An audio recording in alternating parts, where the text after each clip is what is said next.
বন্ধুরা কেমন আছো তোমরা? আজকে তৈরি করব একটা চার্জিং সার্কিট, যেটার জন্য প্রয়োজন হবে এরকম 5 ভোল্টের একটা রিলে। আর এই চার্জিং মডিউলটা ব্যবহার করলে তোমরা TP4056 আইসি চার্জিং মডিউলটার কথা ভুলে যাবে পুরো। এটার সাথে দুটো তিনটে ব্যাটারি একসাথে চার্জ করা যাবে। আর এটা তৈরি করতে আরও কিছু কম্পোনেন্ট লাগবে, হয়তো সেইগুলো তোমাদের লোকাল মার্কেট থেকেই পেয়ে যাবে। মাত্র 50 থেকে 60 টাকা মতন খরচা হবে এটা তৈরি করতে। তো চলুন বেশি কথা না বাড়িয়ে ভিডিওটা শুরু করা যাক।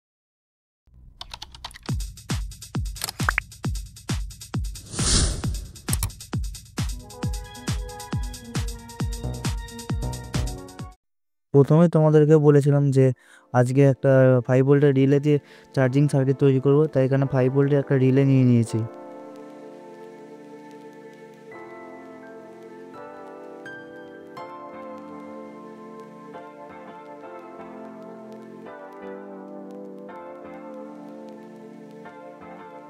আর তারপরে একটা পি সেট নিয়ে নিয়েছি, এটা দাদাজি কা জামানা কা পি সেট হ্যাঁ।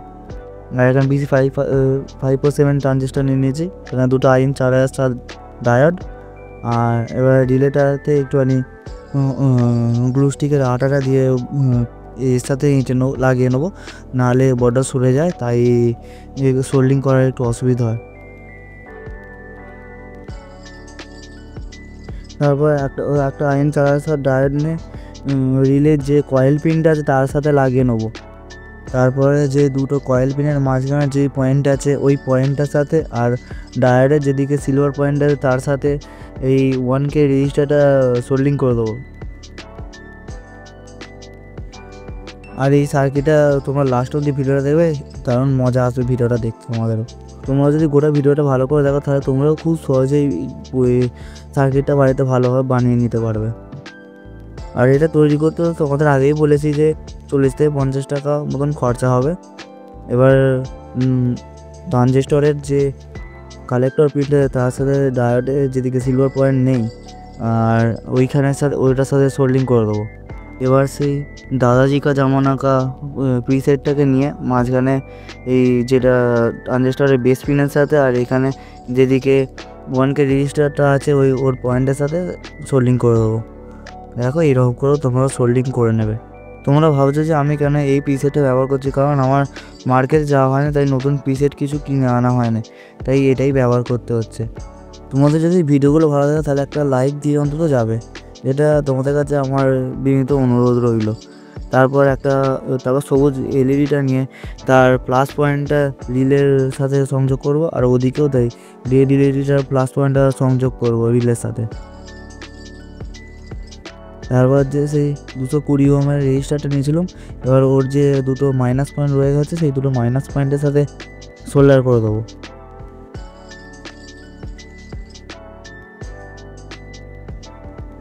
তারপর রেজিস্টারের যে আরেকটা পয়েন্ট বেঁচে গেছে তার সাথে ট্রানজিস্টরের এমিটার পিনের সাথে সংযোগ করে দেবো, মানে সোল্ডার করে দেবো। তোমাদের এইরকম ভিডিও কীরকম লাগে, কম খরচে জিনিস তৈরি করার ভিডিও, প্লিজ কমেন্ট করে বলবে।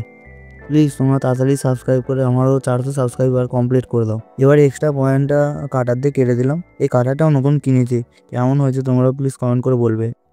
এরপর আর একটা ডায়োড নিয়ে সেইটার সিলভার পয়েন্টটা লাগিয়ে নিলাম ট্রানজিস্টরের এমিটার পয়েন্টের সাথে।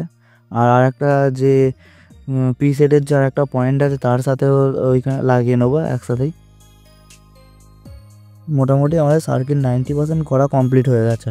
এই যা সোল্ডিং ধরে নে, আবার নতুন করে সোল্ডিং করি, মানে তবে ধরবে। আর সব পুরোনো দিনের জিনিস, তাই সোল্ডিং ধরে নেয়, নতুন কেনার ক্ষমতা নেই, গরিব মানুষ। এবার ব্যাটারির মাইনাস পয়েন্টটা ডায়োডের সাথে সংযোগ করে দিলাম ওইখানে। আর একটা এই যেটা এবার পয়েন্টটা করছি এটা হচ্ছে চার্জারের মাইনাস পয়েন্টের। এবার এটা ব্যাটারির প্লাস পয়েন্টে সংযোগ করে দিলাম, এই রেড এলইডি যেখানে প্লাস পয়েন্ট আছে ওখানে ব্যাটারির প্লাস পয়েন্ট সংযোগ করে দিলাম। আর এই যেটা করছি চার্জারের প্লাস পয়েন্টে সংযোগ করে দিচ্ছি, ব্যাস আমাদের সার্কিট পুরো ফুল কমপ্লিট। এবার একটা ফুল চার্জ হলো ব্যাটারি নেবো, এখানে দেখতেই পাচ্ছ ব্যাটারিটা পুরো 4.2 ভোল্ট চার্জ আছে, এটার সাথে চার্জিং সার্কিটের সাথে সংযোগ করব। তারপর যে চার্জিং সার্কিটের চার্জার যে পয়েন্টটা আছে যেখানে ইনপুট দিতে হবে সেখানে তো সংযোগ করবো। এটা 5 ভোল্ট 1 অ্যাম্পিয়ার মতন হলে ভালো হয়, কিন্তু আমার এখানে 1 অ্যাম্পিয়ার নেই, তাই যেটা সেটা দিয়ে করছি। তারপর প্রিসেটটা আস্তে আস্তে ঘোরাতে হবে। দেখো ফুল ভিডিওটা ভালো করে, তাহলেই বুঝতে পারবে কীরকম করে কী করছি। একবার দাঁড়াও, তারটা খুলে গেছে, ভালো করে আগে জুড়ে নিই তারটা, তারপর তোমাদেরকে দেখাচ্ছি। এই যে এরকম করে প্রিসেটটা ঘোরাবে, পুরো প্রিসেটটা সেট করবে এরকম করে আস্তে আস্তে ঘুরিয়ে ঘুরিয়ে। যখন রিডাতে খট করে একটা আওয়াজ হবে, এই যে খট করে একটা আওয়াজ হলো, গ্রিন এলইডি হয়ে গেলো, এইখানটাই সেট করতে হবে। এবার ফুল চার্জ হলে ব্যাটারিটা খুলে নিয়ে এবার যেই ব্যাটারিটা তুমি চার্জ দিতে চাও সেই ব্যাটারিটা এখানে সংযোগ করবে। সংযোগ করে এবার ছেড়ে দাও, কিছুক্ষণ পরে চার্জ হয়ে গিয়ে রেড এলইডিতে জ্বলে উঠবে। আমি এখন তারটা জুড়ে নিই তারপর।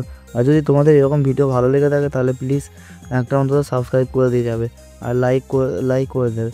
আর আমার চ্যানেলটা নতুন চ্যানেল তো, তাই একবার অন্তত ভিজিট করবে চ্যানেলটার মধ্যে। আজকের মতন এই পর্যন্তই, দেখা হচ্ছে নেক্সট ভিডিওতে।